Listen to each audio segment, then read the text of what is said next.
الرحمن الرحیم الحمدللہ ہدانا لہذا وما كنا لنهتدي لولا ان هدانا الله لقد جاءت رسل ربنا بالحق الصلاة والسلام والتحیۃ والاکرام علی رسول الثقلین محبوب رب المشرقین والمغربین امام القبلتین ولی الدارین جد الحسن والحسین بالقاسم محمد اللهم صل على محمد وآل محمد وعلى اہل بیتہ الطیبین الطاہرین المعصومین المنتجبین المظلومین من الآن الى قیام یوم الدین اما بعد فقد قال اللہ تبارک و تعالی فی محکم کتابہ الحکیم وفرقانہ الحمید بسم اللہ الرحمن الرحیم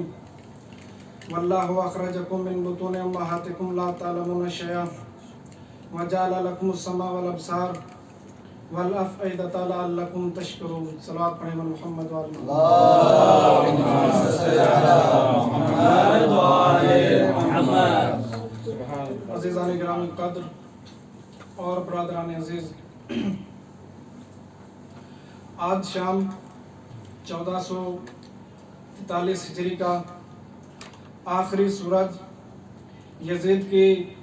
یزیدیت کے ساتھ نابود ہو گیا، اور کل صبح 1444 ہجری کا پہلا سورج حسین کی فتح کا اعلان کرتا ہوا نمودار ہو جائے گا۔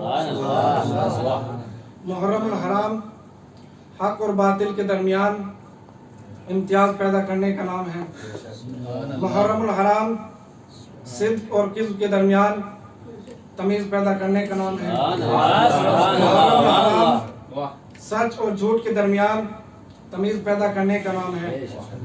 اگر آپ اس پوری کائنات میں پوری دنیا کا جائزہ لیں تو میں یہ بات عرض کر سکتا ہوں کہ اس کائنات میں جو بھی چیز عظمت دار ہے، فضیلت کے لائق ہے، وہ کسی نہ کسی نسبت کی وجہ سے معتبر ہے، کسی نہ کسی نسبت کی وجہ سے فضیلت مند ہے۔ اس لیے کہ دلیل کیا ہے؟ دلیل یہ ہے کہ جناب آدم محترم کیوں ہے، جناب آدم کی ہر اولاد محترم کیوں نہیں ہے، ہم محترم کیوں نہیں ہیں اور آپ محترم کیوں نہیں ہیں؟ تو دلیل یہ ہے کیونکہ جناب آدم اللہ کے نبی ہیں، ان کے ساتھ نسبت نبوت بھی ہے اور نسبت عصمت بھی ہے، تو نسبت نبوت اور نسبت عصمت انہیں ممتاز کرتی ہے، اسی وجہ سے جناب آدم محترم ہے۔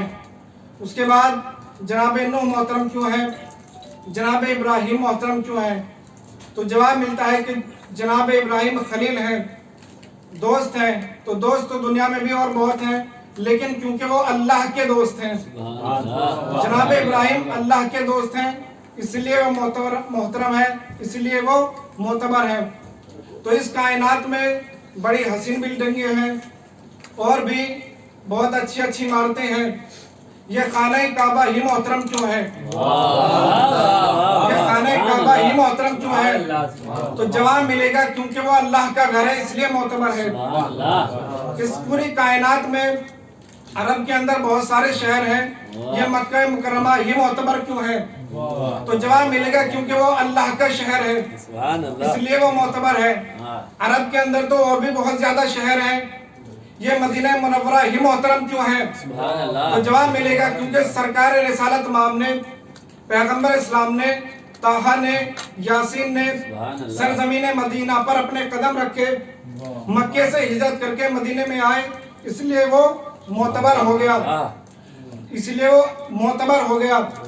عراق کے اندر تو اور بھی بہت زیادہ شہر ہیں، یہ نجف اشرف ہی محترم کیوں ہیں؟ جواب ملے گا کیونکہ مولائے غدیر نے، مولائے کائنات نے اس کے اوپر اپنے قدم رکھ دیے اور یہاں پر آرام کر رہے ہیں، اس لیے یہ معتبر ہے۔ بھائی عراق کے اندر تو اور بھی بہت زیادہ شہر ہیں، یہ کربلا کا صحرا ہی محلہ کیوں بن گیا؟ جواب ملے گا اسلام کے بچانے والے نے، قرآن کے محافظ نے، دین کو بچانے والے نے، شریعت کے محافظ نے اس کے اوپر اپنے قدم رکھ دیے تو وہ معتبر بن گئی، وہ معتبر بن گئی۔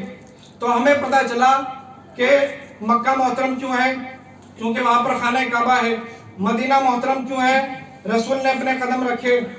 مدینہ محترم کیوں ہے؟ رسول نے اپنے قدم رکھے۔ نجف محترم کیوں ہے؟ مولائے کائنات آرام کر رہے ہیں۔ کربلا محترم کیوں ہے؟ امام حسین نے اپنے قدم رکھ دیے۔ کاظمین محترم کیوں ہے؟ دو امام وہاں پر آرام کر رہے ہیں۔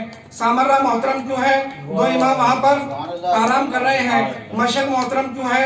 امام رضا وہاں پر آرام کر رہے ہیں۔ تو ہمیں پتہ چل گیا کہ ان میں سے چاہے کوئی بھی ایک جگہ جس دھرتی پر اپنے قدم رکھ دے، جس زمین پر اپنے قدم رکھ دے، وہ جگہ محترم ہو جاتی ہے۔ ان میں سے اگر کوئی ایک بھی جس جگہ قدم رکھ دے وہ محترم ہو جاتی ہے۔ مدینہ پہلے محترم نہیں تھا، رسول نے اپنے قدم رکھ دیے تو معتبر بن گیا۔ نجف پہلے محترم نہیں تھا، علی یہاں پر آ گئے تو محترم ہو گیا۔ کربلا پہلے محترم نہیں تھی، حسین نے اپنے قدم رکھ دیے تو معتبر بن گئی۔ تو ہمیں پتہ چل گیا کہ ان میں سے چاہے ایک کوئی بھی جس جگہ پر قدم رکھ دے وہ جگہ محترم ہو جاتی ہے، وہ جگہ صاحب فضیلت ہو جاتی ہے۔ تو اللہ کا قانون یہ ہے کہ کسی بھی چیز کو معتبر اس وقت بنایا جائے گا جب اسے کوئی پاکیزہ نسبت حاصل ہو۔ تو مکہ پہلے محترم نہیں تھا، رسول آ گئے تو محترم بن گیا۔ مدینہ محترم نہیں تھا، رسول آ گئے تو محترم بن گیا۔ نجف محترم نہیں تھا، علی آ گئے تو محترم بن گیا۔ کربلا پہلے محترم نہیں تھی، حسین آ گئے تو معتبر بن گئی۔ تو ہمیں پتہ یہ چلا کہ ان میں سے اگر کوئی ایک بھی جس جگہ پر اپنے قدم رکھ دے وہ جگہ محترم ہو جاتی ہے۔ تو جس فرش عزا پر آپ بیٹھے ہوئے ہیں، یہاں پر رسول کے قدم بھی آتے ہیں، یہاں علی کے قدم بھی آتے ہیں، یہاں حسین کے قدم بھی آتے ہیں، یہاں فاطمہ کے قدم بھی آتے ہیں۔ تو یہ فرش عزا کتنی اہمیت کی حامل ہے۔ صلوات پڑھیں پر محمد والی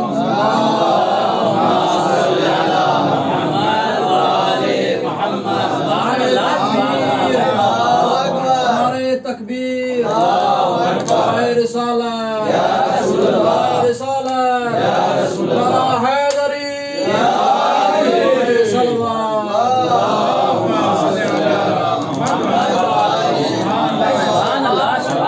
فرش عزا کہ جس پر رسول کے قدم بھی آتے ہیں، جس پر علی کے قدم بھی آتے ہیں، جس پر فاطمہ زہرا کے قدم بھی آتے ہیں، جس پر حسن مصطفیٰ کے قدم بھی آتے ہیں، جس پر حسین شہید کے قدم بھی آتے ہیں۔ تو کیا مکہ پہلے محترم نہیں تھا رسول کے آنے سے؟ کیا مدینہ پہلے محترم نہیں تھا رسول کے آنے سے؟ اب اگر کسی کے ذہن میں سوال پیدا ہو جائے کہ یہ سب چیزیں محترم ہوئیں ان سب کے آنے سے، کیا نجف پہلے محترم نہیں تھا علی کے آنے سے؟ کیا کربلا محترم نہیں تھی علی کے آنے سے؟ تو اس کا جواب یہ دیا جائے گا کہ باتیں دونوں صحیح ہیں، باتیں دونوں صحیح۔ یا تو آپ کو یہ ماننا پڑے گا کہ اہل بیت جہاں قدم رکھ دیتے ہیں وہ جگہ محترم ہو جاتی ہے، اہل بیت جہاں قدم رکھتے ہیں وہ جگہ معتبر ہو جاتی ہے، یا پھر یہ مان لیجئے کہ یہ قدم ہی وہاں رکھتے ہیں جو جگہ معتبر ہوتی ہے، قدم ہی وہاں رکھتے ہیں محمد جو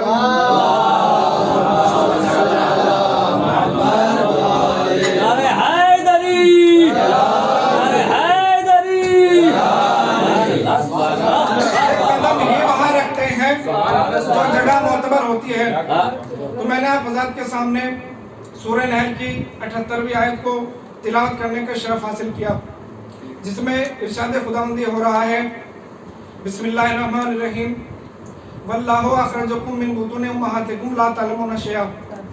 اللہ نے تم سب کو جب تمہاری ماں کے شکم سے خارج کیا تو لا تعلمون شیئا، تم کسی بھی چیز کا علم نہیں رکھتے تھے۔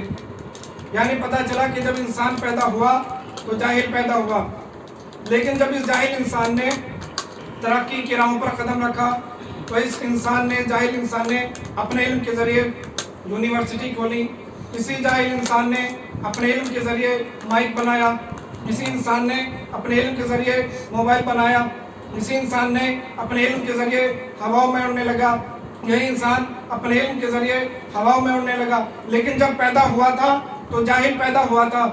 تو میں ایک بات کہنا چاہتا ہوں کہ جب جاہل پیدا ہونے والا انسان ترقی کر کے پوری دنیا کا سب سے بڑا عالم انسان بن سکتا ہے تو بھائی جو پیدا ہی عالم رہا ہو، پیدا ہوتے ہی توریت پڑھ رہا ہو، جو پیدا ہوتے ہی زبور پڑھ رہا ہو، جو پیدا ہوتے ہی انجیل پڑھ رہا ہو، جو پیدا ہوتے ہی قرآن پڑھ رہا ہو۔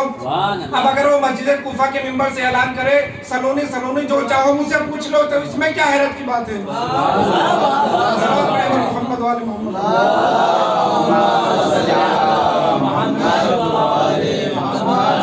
انسان جب پیدا ہوا تو لا تعلمون شیئا، کسی بھی چیز کا علم نہیں رکھتا تھا، لیکن جب اس انسان نے ترقی کی راہوں پر قدم رکھا تو یہ انسان دنیا کا سب سے بڑا عالم انسان بن گیا۔ اب دوسری آیت میں ارشاد ہوتا ہے بسم اللہ الرحمن الرحیم خلق الانسان ضعیفا، ہم نے انسان کو کمزور پیدا کیا۔ تو پتہ چلا کہ جب انسان پیدا ہوا تو کمزور پیدا ہوا۔ کتنا کمزور؟ اتنا کمزور تھا کہ اگر چیونٹی بھی کاٹ لے تو اسے ہٹانے کی طاقت نہیں رکھتا تھا۔ ماں سہارا دے تو چیونٹی سے نجات ملے، باپ مدد کرے تو چیونٹی سے نجات ملے۔ تو پتہ چلا کہ جب انسان پیدا ہوا تو کمزور پیدا ہوا، لیکن جب اس کمزور انسان نے ترقی کی راہوں پر قدم رکھا تو اسی کمزور انسان نے دنیا کی بڑی سے بڑی بلڈنگیں بنائی اپنی طاقت کے ذریعے، دنیا کی ہوائی جہاز بنایا اس انسان نے اپنی طاقت کے ذریعے، ٹرین بنائی اس انسان نے اپنی طاقت کے ذریعے، یعنی یہ انسان پوری دنیا کا سب سے بڑا طاقتور انسان بن گیا۔ تو میں ایک بات کہنا چاہتا ہوں کہ جب کمزور پیدا ہونے والا انسان ترقی کر کے پوری دنیا کا سب سے بڑا فاتح اعظم بن سکتا ہے تو بھائی جو پیدا ہی طاقتور ہوا ہو، جس نے پیدا ہوتے ہی کلے اندر چیر دیا ہو، اگر وہ جوانی کے عالم میں 2 انگلیوں سے باب خیبر کو اکھاڑ دے تو اس میں کیا حیرت کی بات ہے؟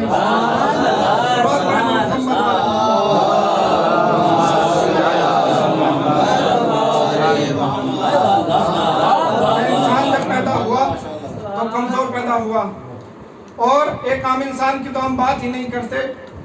ہمارے ائمہ تو وہ ہیں کہ جن کا مقابلہ میدان علم میں معصوم انبیاء بھی نہیں کر سکتے۔